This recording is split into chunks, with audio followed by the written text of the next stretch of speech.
여러분 반갑습니다. 반도체 오빠 차 회장입니다. 어느새 또 저녁 시간이 지나갑니다. 저녁 맛있게 드셨는지 모르겠어요. 밖에는 뭐 귀뚜라미 소리가 지금 계속 울리고 있네요. 귀뚜라미가 저보고 빨리 나오라는 것 같아요. 쟤는 나와가지고 같이 놀자는 그런 울음소리 같습니다. 저도 영상 올리고 나가서 잠깐 운동 좀 하고 올 것 같아요. 여러분도 운동하세요. 비도 그친 것 같은데 비 오는 지역도 있을지 모르겠지만 비가 그치면은 그냥 자동으로 가야 돼. 자동으로 그냥 운동 모드로 돌아가는 게 좋지 않겠나 하는 생각이 듭니다. 날은 덥고 뭐 후덥지근하고 하다 보니까 다들 좀 힘들어하는 것 같더라고요. 이런 상황에서는 체력이 좀 관리가 돼야지. 여러분 체력 관리가 안 되면은 힘들어요. 정신 관리 힘들다는 거죠. 체력이 좀 받쳐줘야 합니다. 이럴 때서 열심히 운동하고 가능한 유산소 운동을 했으면 좋겠습니다. 다른 운동보다 유산소 운동을 꼭 해서 하여튼 여러분 강인한 체력을 꼭 만드셨으면 좋겠습니다. 중국의 반도체 업체 SMIC 량멍숭이란 이름도 참 힘들죠, 발음이. 그 량멍숭 대표는 요즘 글로벌 반도체 업계 화제의 중심이라고 하네요. 중국의 IT 제조업체 화웨이가 이달 초에 3년 만에 최신 반도체를 부장한 새 휴대폰이죠, 메이트 60 프로를 발표를 했어요. 그 세계 정보 기술 업계를 발칵 뒤집어 놓았다고 합니다. 메이트 60 프로 안에는 최신 기술이죠. 7나노 반도체 공정 기술로 만든 그 반도체 칩이 있어요. AP.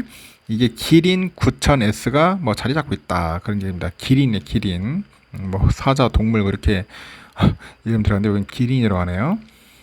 미국은 중국이 10나노 이 10나노 이하의 반도체 공정 기술을 보유하는 것을 길을 쓰고 막고 있었다고 합니다. 메이트 60 프로는 말하자면 미국의 대중반도체 규제가 먹히지 않았다고 온몸으로 이야기하는 제품이에요.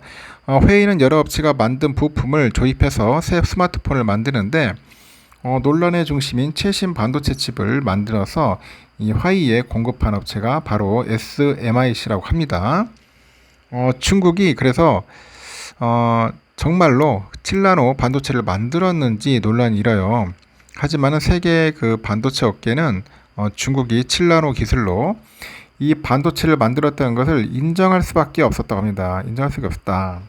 그 7나노 칩을 만들었다는 SMIC 대표가 칩의 마법사다.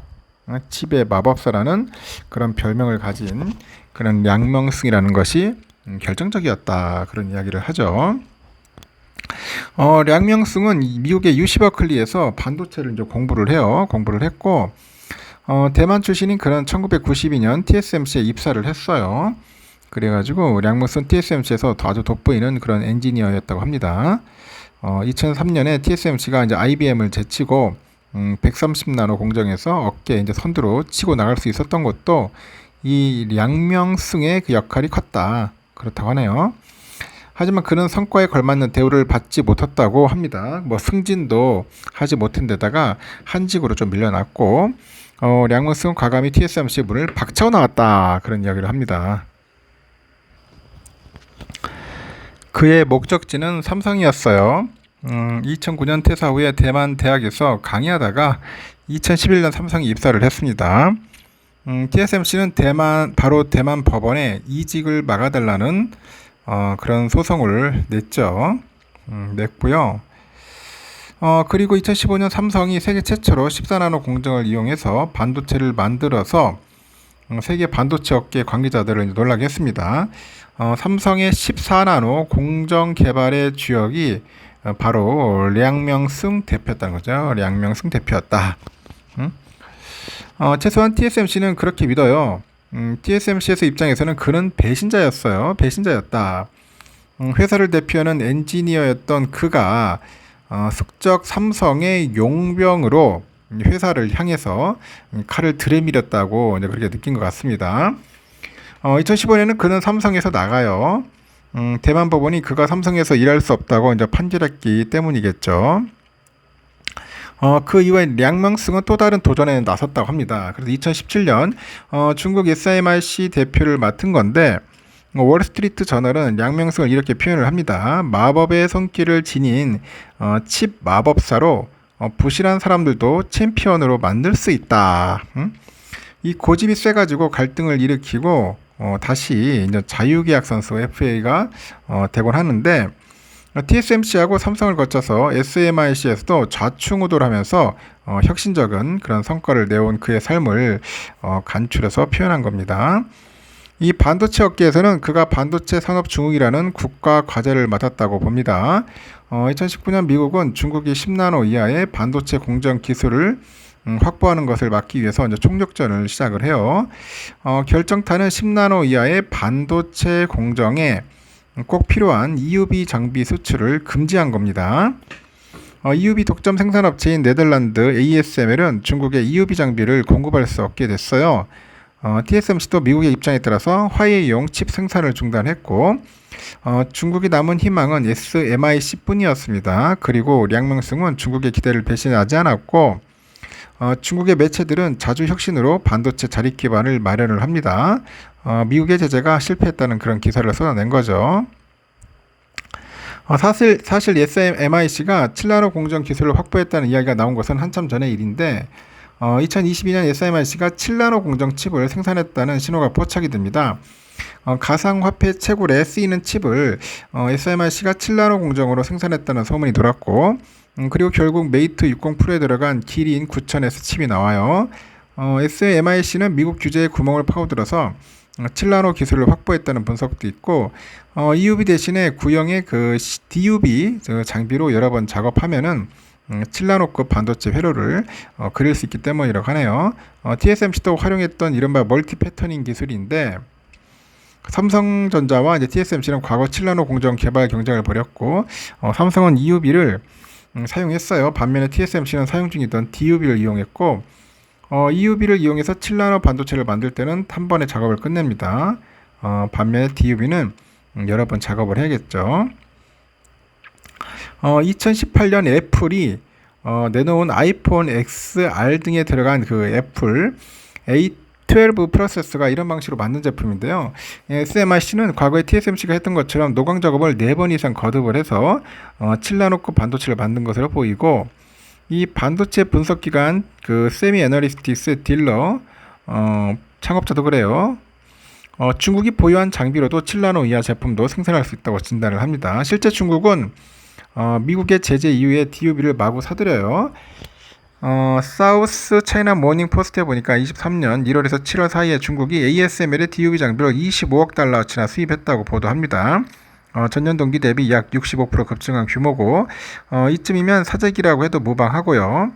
이렇게 화웨이가 SMIC와 협력을 해서 반도체 공장을 신설 중이라는 루머도 흘러나왔고 ASML은 DUV 장비가 연말까지도 중국에 인도될 거라고 밝혔는데 소잃고 외양간 고치는 격이다. 이미 중국이 충분한 규모의 DUV를 확보했다고 합니다. 규제의 실효성이 떨어진다고 하죠. 물론 중국이 확보한 기술은 이제 약간 불완전하다고 평가받는 사람들도 있어요. 우선 DUV를 활용한 7나노 공정은 EUV 활용 공정과 비교를 하니까 제조 시간과 비용이 훨씬 많이 듭니다. 만들 수 있다는 것과 대량 생산에 팔 수 있다는 것은 큰 차이가 있고 먼저 대량 생산할 때 이 불량품이 많이 나오는 이른바 수율과 하락 문제가 생길 수 있고요. 또 TSMC, 삼성은 3나노 공정에서 제품을 생산하기 시작했고 예를 들어 현재 갤럭시 시리즈에 들어가는 AP는 4나노 기술을 적용한 제품인데 7나노는 사실 최신 기술이라고 보기 어렵다는 이야기죠. EUV 없이 삼성과 TSMC, 인텔이 추진 중인 2나노급 공정 확보는 사실상 불가능하다는 지적도 있고요. 중국의 반도체 굴기가 여기가 한계일 수 있다는 진단이 나오는 이유입니다. 홍콩의 그 사우스 차이나 모닝 포스트에 실린 메이트 60 프로 사용기를 보니까 기린 9000S의 한계가 보이네요.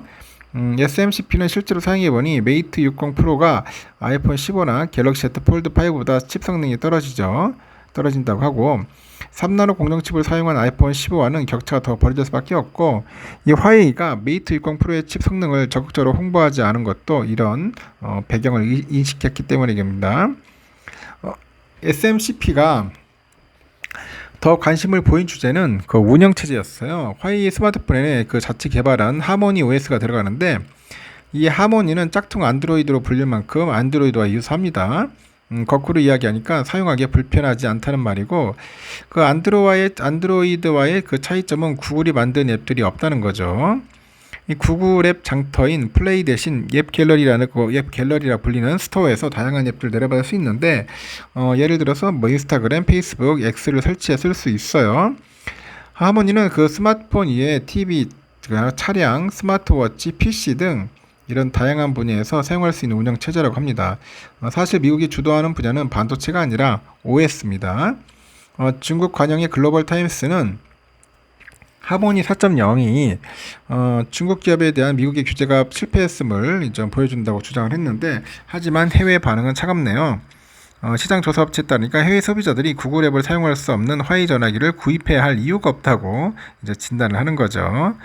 애널도 그래요. 화웨이가 해외 사용자를 다시 확보하는 데는 상당한 시간이 걸릴 거다. 그런 이야기를 하는 것 같습니다. 이런 이야기가 있었네요. 그래서 참 흥미로운 이야기라서 여러분들에게 알려드리고 나중에 마지막 방송 때 뵙도록 해요.